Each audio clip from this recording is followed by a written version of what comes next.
आप उनसे मेरे कपड़े फड़वाना चाहते हो फड़वा लो, मेरी गाड़ी तोड़वाना चाहते हो तोड़वा लो।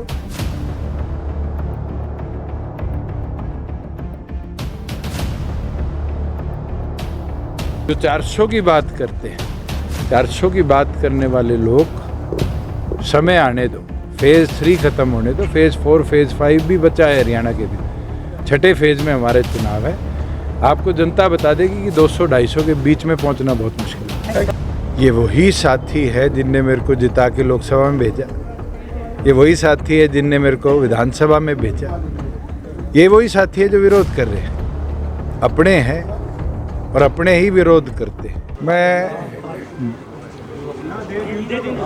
इतना ही इस पे बोल सकता हूँ कि संघर्ष चौधरी देवीलाल जी ने हमेशा सिखाया है, और बहुत समय थे जब चौधरी देवीलाल जी के साथ रहे हुए लोगों ने उनको संघर्ष के समय पे छोड़ा। चौधरी देवीलाल जी के कभी भी हौसले नहीं टूटे, और उनके जीवन के इतने वर्षों में हमने एक चीज़ सीखा है कि कर्म कर फल की ना सोच, मेहनत करो, संघर्ष करो, जनता अपने आप ताकत देगी। 82 में पूरी मेजॉरिटी को भजनलाल जी लेके भाग गए थे। 84 के अंदर चौधरी देवीलाल जी को चुनाव हार का सामना करना पड़ा, पर 87 में उसी जनमत के साथ वो ताकत लेकर बढ़े। तो कोई छोड़ता है और कोई आता है, ये तो राजनीतिक जीवन का एक पहिया है। मैं तो जिस सोच के साथ गए हैं उनको आगे भविष्य की शुभकामनाएं दे सकता हूँ। हाँ, बिल्कुल उनने काम किया, हमारे साथ काम किया है, और कोई साथ काम करने वाला जाता है तो ज़रूर दुख भी होता है, मगर राजनीतिक जीवन के अंदर उससे आपके जो काम हैं, कार्य हैं, उनमें रुकावट नहीं आती। और ये दौर कोई आज का नहीं है। हम उपचुनाव के बाद जब लोकसभा में गए थे और लोकसभा के अंदर नतीजे अनुकूल नहीं आए, कई साथियों ने जब भी छोड़ा, विधानसभा में बहुत नए साथी जुड़े। आज लोकसभा में कोई छोड़ेगा, आगे विधानसभा में और जुड़ जाएंगे। ये तो पहिया है राजनीति का, मगर पार्टी ना विचलित है, पार्टी मजबूती के साथ काम कर रही है। 10 की 10 लोकसभा सीटों पर जनसंपर्क अभियान आगामी लोकसभा का चल रहा है, और मैं मानता हूँ आज से नवरात्रों का पावन पर्व शुरू हुआ है। आने वाले दिनों में पार्टी बैठक कर भी उम्मीदवारों की घोषणा करेगी। दुष्यंत जी, आपकी मदद ने कहा कि किसानों से अगर कुछ ऐसा हुआ हो तो वो माफ़ी मांगते हैं। आपको भी कुछ ऐसा रिवाइज हुआ है कि? मैं आपको एक चीज़ बड़ा साफ कह सकता हूँ, गलत और सही का फैसला ना आपके सवाल कर सकते, ना मेरे जवाब कर सकते। ये वही साथी है जिनने मेरे को जिता के लोकसभा में भेजा, ये वही साथी है जिनने मेरे को विधानसभा में भेजा, ये वही साथी है जो विरोध कर रहे हैं, अपने हैं और अपने ही विरोध करते हैं। दूसरी चीज़, जहाँ पर विरोध की बात है, एक चीज़ इतिहास उठाकर देख लेना, विरोध कमज़ोर का नहीं होता।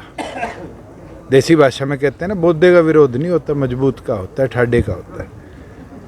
आज उनको ये एहसास हो रहा होगा कि कोई समय था, उस समय पे उनको ज़रूरत थी राजनीतिक तौर पर,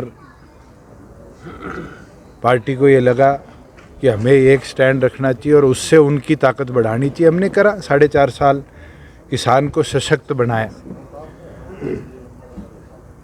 वहीं उन लोगों के मन में कोई बात है तो वो हमारे आगे रख सकते हैं। बातचीत से, चर्चाओं से इन चीज़ का अंत हो सकता है। पर मैं एक चीज़ ज़रूर मानता हूँ, आज कोई केरला, कर्नाटका, तमिलनाडु, बिहार, यूपी का आदमी आके मेरा विरोध नहीं करा। हमारे अपने हैं, हमारे अपनों के तो इतिहास में एक समय ऐसा था, चौधरी देवीलाल जी ने बहादुरगढ़ की टिकट गलत दे दी थी और वर्करों ने उनका कुर्ता तक के बटन तोड़ दिए थे। विरोध तो करा ना, कितने विरोध हुए हैं, और उन विरोधों से राजनीतिक व्यक्ति भटक नहीं सकता, हमारा विजन भटक नहीं सकता। हमारा विजन साफ था, किसान को सशक्त बनाए, उसके खाते में पैसा दे, उसकी ज़्यादा से ज़्यादा फसलें MSP पर खरीदे। हमने खरीदी, और आज मुझे दुख होता है देखकर कि जहाँ आड़ती गदागद सरसों खरीदा करता था, सैनी जी ने अपने कमीशन एजेंट एफेड के बिठाकर आड़तियों की जेब पे भी ताला लगाने का काम किया। और वहीं मेरे को तो ये भी संज्ञान में आया है कि मॉइस्चर के नाम पे 300 रुपए का कट किसान को आज की सरकार लगा रही है। ये नुकसान है राज्य में आवाज़ ना होने का। हम 4.5 साल बैठे थे, आप बताओ किसी एक दिन प्रोक्योरमेंट में कहीं डिले आया हो। मैं आपकी कैथल की मंडी में आया था, सबसे पहली मंडी के साथियों की मांग थी कि हमारा स्टॉर्म वाटर का और शेड की विद इन 1 महीना हमने दोनों मांगे मंजूर कराई। वो राज्य में रहने का, उनकी हिस्सेदारी होने का फ़ायदा था। आज की सरकार को तो मुझे लगता है समय ही नहीं मिल रहा कि इस तरह जन समस्याओं को सुने, जन समस्याओं के ऊपर फैसला ले। आपको कुछ रिग्रेट हुआ बीजेपी के साथ आपका संग? मेरे को नहीं हुआ, क्यों हो? रिग्रेट? प्रदेश को क्या अच्छा शासन नहीं दिया हमने? प्रदेश के अंदर 40,000 करोड़ की इन्वेस्टमेंट नहीं लेकर आए हम। 20,000 किलोमीटर सड़कें जिन पे आप चलते हो, हुड्डा का भी राज रहा है, मनोहर लाल जी का भी राज रहा है, चौटाला साहब का भी राज रहा है। इतनी अच्छी सड़कें आपने देखी है स्टेट में, किस चीज़ का रिग्रेट करूँगा? 4.5 साल प्रदेश को प्रोग्रेसिव शासन देने का। हाँ, हमारे साथियों जो थे अलायंस के अंदर, उनके साथ हमारी सीट शेयरिंग नहीं बनी, अलग अलग रस्तों पर है। और उन रस्तों पर आज मुझे कमी दिखेगी कि जो शासन में हमारे में अच्छी चीज़ें थी उनको रोका जा रहा है, प्रतिबंधित किया जा रहा है, तो उसका विरोध भी करेंगे। तो कुछ ऐसा आपको रियलाइज हुआ? ये दिन मैं आपको इतना बोल सकता हूँ, किसी के मन में किसी चीज़ की टीस है तो चर्चा से ही पूरी होगी। आप उनसे मेरे कपड़े फड़वाना चाहते हो, फड़वा लो। मेरी गाड़ी तुड़वाना चाहते हो, तुड़वा लो।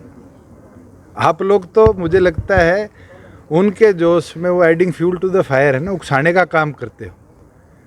मैंने पहले ही दिन कहा और आज भी कहता हूँ कि हमने किसान को सशक्त बनाया, कमज़ोर नहीं बनाया। आप पंजाब के किसान का इंटरव्यू लो, यूपी को लो, राजस्थान का लो, हरियाणा का लो, सबसे मजबूत किसान अगर कहीं है, 14 फसलें एमएसपी पर बेचता है तो हरियाणा का है। और दूसरी चीज़, आज के दिन जो व्यवस्था हम बना चुके हैं, मुझे नहीं लगता हमारे आसपास के स्टेट्स अगले 10 साल में भी बना पाएंगे। सैनी साहब इसको चला पाएँ, अच्छे तरीके से चला पाएँ, मेरी शुभकामनाएं हैं। जहाँ बात विरोध की आती है, मैंने पहले कहा है, यही जिताने वाले हैं, यही हराने वाले हैं। इनके मन में कोई बात है तो बात सुनेंगे भी और उस पर निष्कर्ष भी निकालेंगे। तो क्या इनविटेशन है फार्मर्स का, क्या ये बात आप ले आओ, कल सुबह ले आओ। नहीं, मीडिया अगर आपके पास कुछ 4 किसान ऐसे हैं जिनकी आपसे चर्चा हुई है, ले आओ, मैं चर्चा कर लूँगा। सभी फार्मर्स मैं आपको एक चीज़ बता सकता हूँ जो शायद आपने पत्रकारिता में ना समझ पाई हो, कि गांव के अंदर ग्रुप्स हैं और ग्रुप्स अलग अलग पॉलिटिकल अलाइनमेंट से भी हो सकते हैं, सोशल कॉजेज से जुड़े भी हो सकते हैं। उन ग्रुप्स के साथ कभी भी एक समय पर कोई भी नहीं बैठ सकता। जब जहाँ मिलेंगे, मेरे को मिले नारनौंद के अंदर, मैंने उतर के उनसे चर्चा भी करी, मैंने मेरे प्रोग्राम भी करे। आज भी मैं दुराना के अंदर था, उचाना में 4 साथी खड़े थे। उन 4 साथियों के आप जैसे ही कैमरे थे और वो साथी अपनी वीडियो बना रहे थे, कर रहे थे विरोध। पूछा किस चीज़ का विरोध है, जवाब नहीं है। मैं तो मेरे प्रोग्राम करके आया।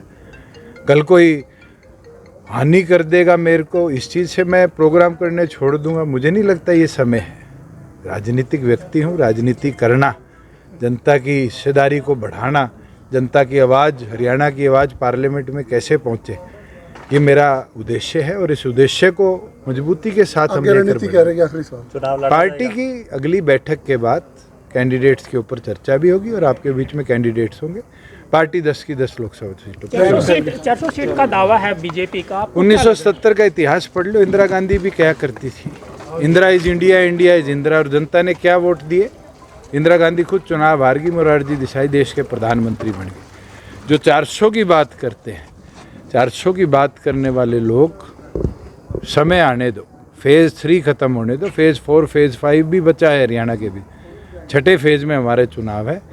आपको जनता बता देगी कि 200-250 के बीच में पहुंचना बहुत मुश्किल है।